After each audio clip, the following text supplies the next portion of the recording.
President Kyagulanyi Ssentamu Robert Bobi Wine avuddeyo n'asiima bannayuganda abo abakoze omulimu amatendo amakula okulaba nga abadde ambassador wa Uganda e Canada yagobedwa mu bitiibwa eby'ekika ekyawaggulu. Abadde ambassador wa Uganda e Canada Joy Ruth Achenge ono yagobeddwa yanatekebwa ku nnyonyi ali Kampala wano abukuta Canada yavuddeyo olw'empisa envundu ze yayolesa ennaku z'omwezi zalinga musanvu omwezi ogw'omunaana guno gwennyini gwe tulimu mwaka 2022 abannayuganda e Canada bwe baali beekalakaasa naye n'ateeka ekibinja ky'aba na Kenya ne bannayuganda baneetaba mu kwekalakaasa nga wakanya ate bannayuganda bali mu kwekalakaasa olw'okukiwamba abantu ekisusse mu ggwanga lya Uganda ate nga ambassador alina kubanga ali neutral nga ali wakati nga talinaako ludda lwekubirako okusinziira ku mateeka agafuga obukulembeze mu nsi yonna. Kati noono bino bye yakola bibimuzaalidde akabasa ku lunaku olwaleero. Akinajjukirwa ati ng'ennaku z'omwezi 7 ezo zennyini omukulembeze Kyagulanyi Ssentamu Robert Bobi Wine yavaayo n'apostinga akatambi ka video ka ambassador ono nga attackinga bannayuganda obanga abagulako olutalo nga abasimaasima abatawaanya abalemesa be baali bakola nga abalumbaganye we baali ate nga tekikirizibwa era ng'ayogera ebigambo bingi kuba bambuuza nti lwaki totugambira ku General Museveni n'akomya ekiwamba abantu n'okutta abantu baffe. Yabagamba mbu Akireewo eyawambibwa bodyguard wa President Kyagulanyi Ssentamu mbu yeewamba mbera naffe bannayuganda ffenna twewamba bwewambi nga twagala okufuna asylum. Kati n'ebigambo ebyo Kyagulanyi bye yabipostinga mu kutuwe ogwa Twitter ku Facebook lwamu ensi yamuwuliriza era obubaka bwe bwatuuka bakulu ab'eggwanga ly'e Canada era nga kye basazeewo abadde ambassador wa Uganda Joy Acheng ne bamugoba e Canada tubamukomyawo Uganda bamutise ku nnyonyi 22 ne bamugamba ddayo togwanidde ate kubanga obeera mu ggwanga lya Canada. So tulaba akatambi kano Kyagulanyi ke atuteerayo nga tulaga ambassador engeri yeeyisaamu then tugende maaso. Madam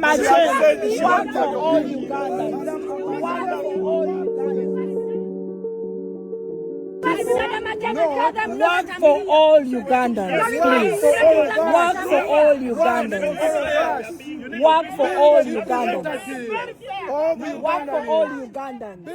They abducted Ashley. What do you have to say about that? You know what? The problem is that you abduct yourselves.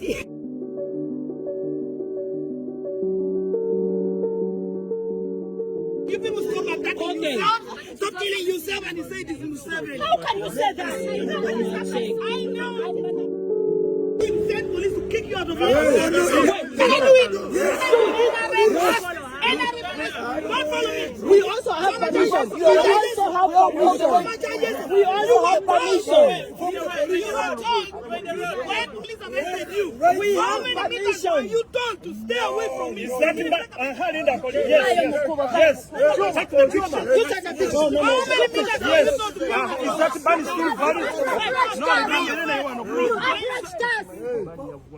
People power. Our power. People power. Museveni is a killer.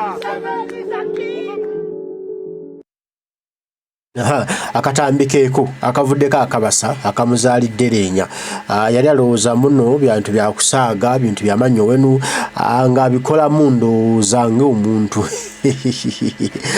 teyamanya nti bigenda mumuzaalira obuzibu era ye teyalowooza nti ebintu bigenda kuvaamu biraalalalamu yali amanyi nti ajja kuba nga akiyisaawo era nti alina amaanyi mangi ye nga bw'amanyi nti nze nina amaanyi nze ndi wa kitiibwa abo tebasobola kunkwatako so kumbe yali yezaalira yeetabira akalimu obuwuka.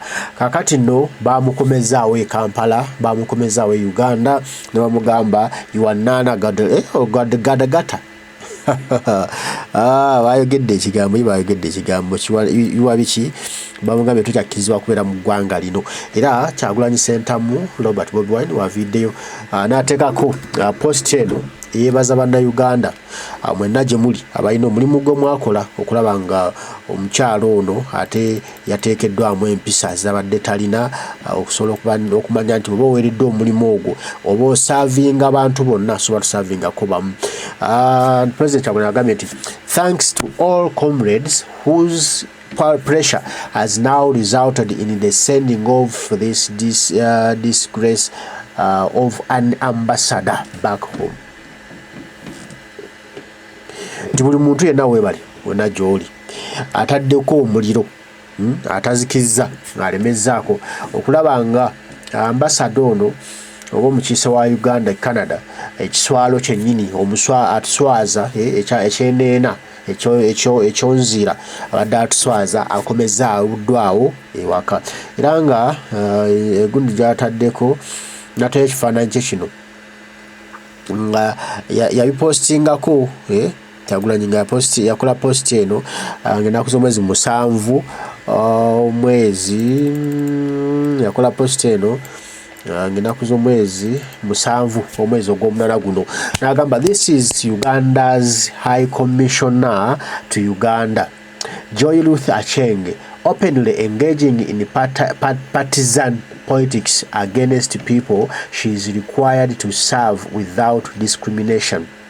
Jono ambassador wa Uganda Canada Joy Ruth Acheng ali mu kwanisianya ebigambo ne bannayuganda mu ebigambo by'obusosoze mu by'obufuzi oba ebyokwekubiira nga yekubidde mu by'obufuzi kyokka ate ng'ali mu bannayuganda baalina okuba nga akulembera wamu nga tabasosolamu ne bagamba nti asked about the abduction, torture and the subsequent trial of Comrade Ashley Kivumbi in the court martial.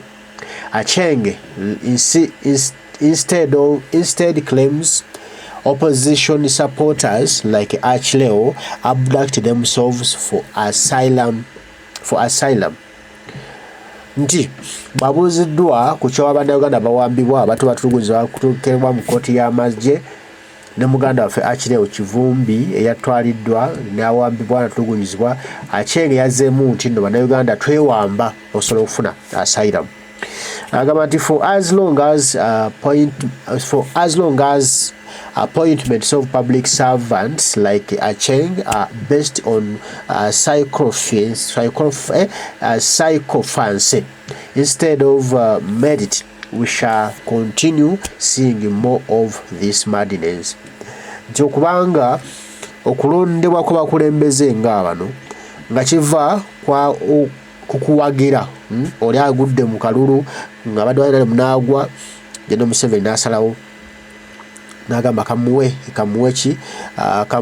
ekifo agenda akole musule agira akola nti kyensonga lwaki tufuna obuzibu buno kubanga alonda ba NRM kada n'abasindika ogenda okukola emirimu gy'eggwanga tubatuuke ne bakola ebyambyoni ate ebitagwande. Kano Kyagulanyi alina link gy'atusindikako ekulaga story eno era nga tugigendako eri ku Twitter ate agirikiko eri ku ya New Vision Uganda, New Vision mu kutu gwa gavumenti ya kuno.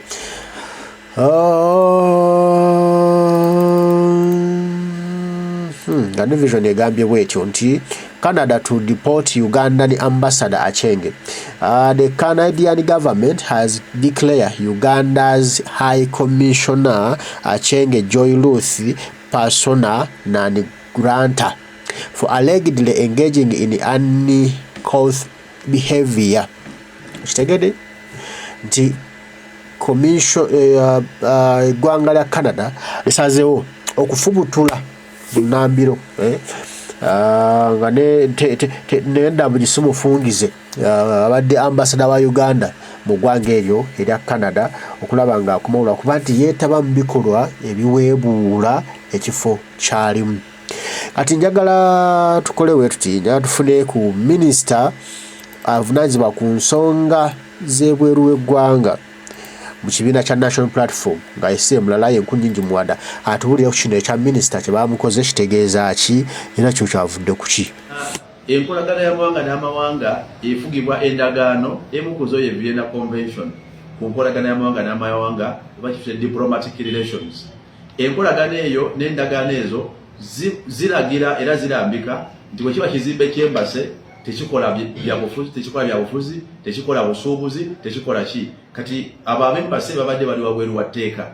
Ekyokubiri, ambasada aweebwa ekifaananyi ekyokuba nti teyeekubiira era teyeetaba byabufuzi byawulayawula. Ono ambasada wa Uganda mu Canada Acheng okuvaayo n'agenda ku nguudo naye nga yeesibye yero ng'atimbye ebipande ebyayebbaawagira n'abiteeka ku nguudo nga yakola protest okweyisa munneeyisa etasaanidde. ambasada bukungu era aweebwa title ya his excellency oba her excellency. ambasada aba mu kifaananyi kisemba waggulu yabanga pulezidenti w'eggwanga mu nsi mw'abasindikibwa. N'ekifo embassy weeba kitwalibwanga ekifo ekitundu ku ggwanga eddala. Ekitegeeza buli byalina okukola birina obutayingirira mbeera za ggwanga liri. Ku embassy asobola okukolerawo n'okucommunicatinga ebya gavumenti ye. Naye ku street z'ensi eyo ate tekiba kitundu kya embassy. Wabula ku embassy tekiba ekitundu ky'eggwanga lyakiikirira era mwasobola okukolera activities ez'eggwanga lye. Naye wabweru wa embassy ate takkirizibwa kukolerawo ng'ali mu nsi ye. Ekyakubiri ne waba abadde wabweru bamunda ate takkirizibwa kwetaba byabufuzi nga ebyalabiddwako Acheng n'ensonga endala oba oliawo eziri mu record za gavumenti ya Canada. So ebyo ebikolwa bye bimalira ddala kuba yalabiddwako ku nguudo ng'awanyisiganya ebigambo ng'akomerera abawagizi b'ekibiina ky'opposition mu ggwanga lya Uganda ne bannayuganda abalala balina amaloboozi ag'enjawulo. Mu nkola eno nga mu ambasada alina kufuna ofunye ebirowoozo byabwe n'abicommunicatingira gavumenti ye bw'abeera Uganda n'abikomyawo eno n'abeeri baba bamwetaaze bamusamoninga nga gy'amunnyonnyola ensonga eno gye tulinako information. Si kudda ku street, si kukwata bipande, si kwekalakaasa. ambasada abeera her excellency, abeera wankizo ate n'eri eggwanga kasita ofuluma embassy oba oli mateeka gaayo malala bw'ogatyobola oba otyobodde. So ebikolwa bya Acheng bikontanira ddala ne convention ya Vienna ku nneeyisa y'abambasada era bisaanidde ddala kubeera bikwalifayinga ku ebyo ebigobya ambasada oba omukungu yenna. Naye kibeere kyakulabula era kyakuyiga eri bambasada ba Uganda abalala abamu tebannakwata bakwate nina mu mweyisa bwe mutyo mwe bambasada ba Uganda. Mwetereeze nga ekizimba tekinasamba ddagala. Byebyo omulidde bulungi nku nnyingi muwada nga nnyonnyola obuzibu oba omusango gwe yakoze kwenyigira mu byabufuzi oba mu kwenyigira mu byaggwanga ddala bitamukwatako ng'emirimu gyali nagikolera mu embassy ate tusinagenda ne ku nguudo n'atandika okwekyankula okulaga amaanyi ng'agana ogamba nja kuyita mu poliisi ebakwate nga gyo leero alinayo obuyinza ku nguudo tabalina obuyinza bukoma mu embassy mwalina obuyinza era mwawa amateeka era mwalagirira naye bw'afuluma mu embassy batalina buyinza obwo bwagenda asukunnumbukana nabo. Ati nno kw'ensonga bwetyo Kyagulanyi wasinzidde nebaza bannayuganda abali mu Canada n'abali yonna gye basinze okulaba nga batuusa ensonga n'omukazi n'omukyalo ono okumuteeka okumulabisa nsi n'emutegeera n'atuka okugobwa okukomezebwawo ewaka nti mwebale nnyo mwebale ddala bano tulina okubateekamu empisa balina okumanya kye balina okukola so si kukola byabwe kukolera Museveni byayagala ng'ate banyigiriza bannayuganda babanyigirize waka ne ku kyeyo babanyigirizeeyo tulina okubawagala ne tubateeka mu layini bamanye tebaba bali ku kyeyo nga babasindike okuba bambasada balina kukola bya bannayuganda bonna oba wa NUP oba wa DPF oba wa NRM balina kubikola kyenkanyi so si kusuusuutako ludda lumu nakutandika kuwaana nga azina amazina agawaana Museveni nga agenda promotinga NRM Canada nti ebyo tebikkirizibwa ebyo bikoma mu embassy mwaba bikolera mu bayekwatira obutambi naye nga si bwerwa embassy agenda ku situation atandika okubigula ng'atandika alwanyisa ba NUP ayagala gendo ne NRM Canada gyeri ewagira Museveni munabo bagenda ku nguudo ne beekalakasa kyokka ng'ate apangisiza bannakenya n'abawa omuliri ogenda okukola ebyo nolwekyo kyamulidde kaakati waali avuya kale mbaagala nnyo banywanyi mweraba naye toganda kukola subscription noka subscribing ako ka channel ne tutambulira omukama abakuume.